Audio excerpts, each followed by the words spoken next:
Good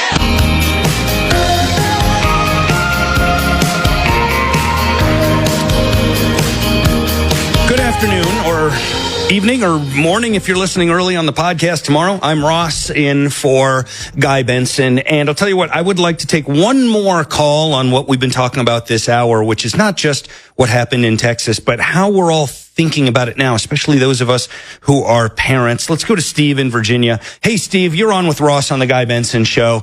What's on your mind? Hi, Ross. I'm from Chesapeake, Virginia, and I wanted to give a shout out to the military and first responders. I'm a retired military guy, and during 9/11, I was deployed, and I was there that afternoon down at Ground Zero. So at the same time, we all want to hug our children whenever there's a disaster, which is an instinctual thing.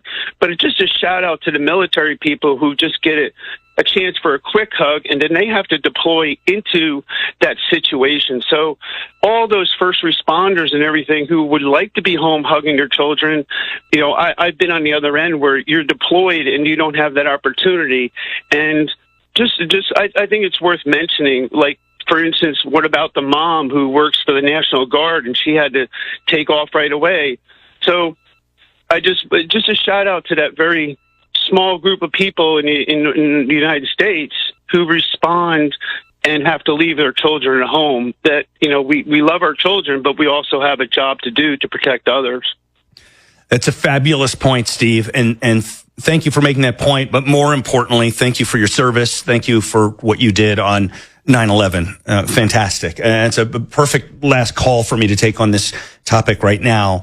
And I just going to talk for a few more minutes on some things here. And then coming up at the top of the next hour, we're going to have Janice Dean, who has some personal things to say about the situation, but also she's going to tell us, you know, what the weather forecast looks like for this area that's been already so hard hit, because they may have some issues down there.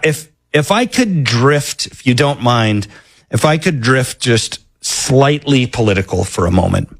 One of the things that has frustrated me in the past 48 hours or so, there are two things actually that just too soon. And it's not just too soon. It's wrong and dumb. So one is you've got Chuck Schumer and people like that who are using what happened in Texas as an opportunity to attack the Trump administration, saying that DOGE cuts and such things have done damage to the federal government's ability to either do weather forecasting or warnings.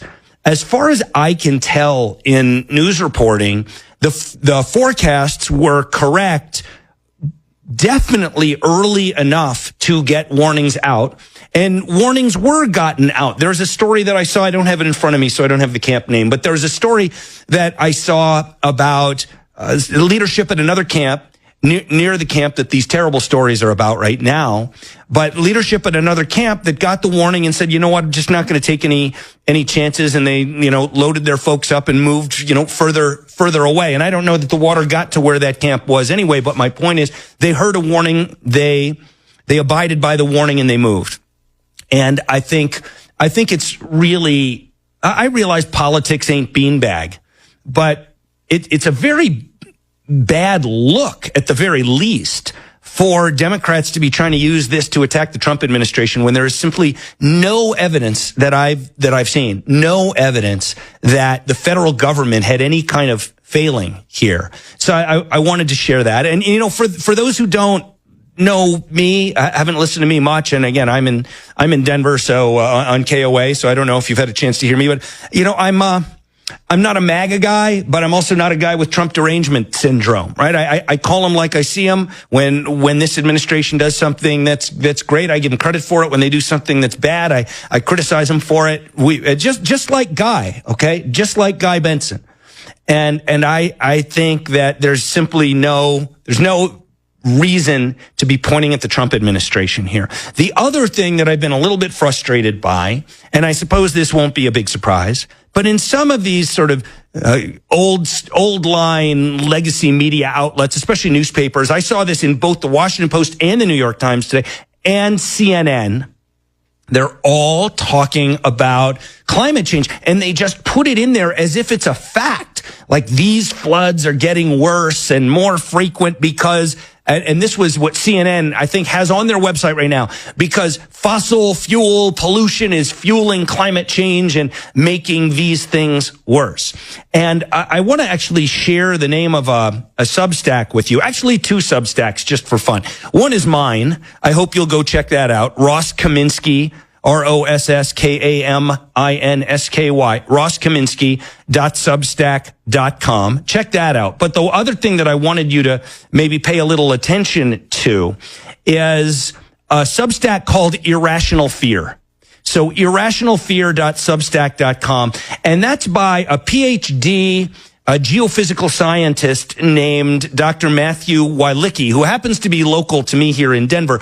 But he's one of these guys who really, truly understands the science and was a professor at a university and just decided, look, I can't tell the truth here. The people here, the management of the university, have no interest in the truth. So he left, and he's actually making a living now doing this really fabulous Substack. So his recent note is called Texas Flood Tragedy.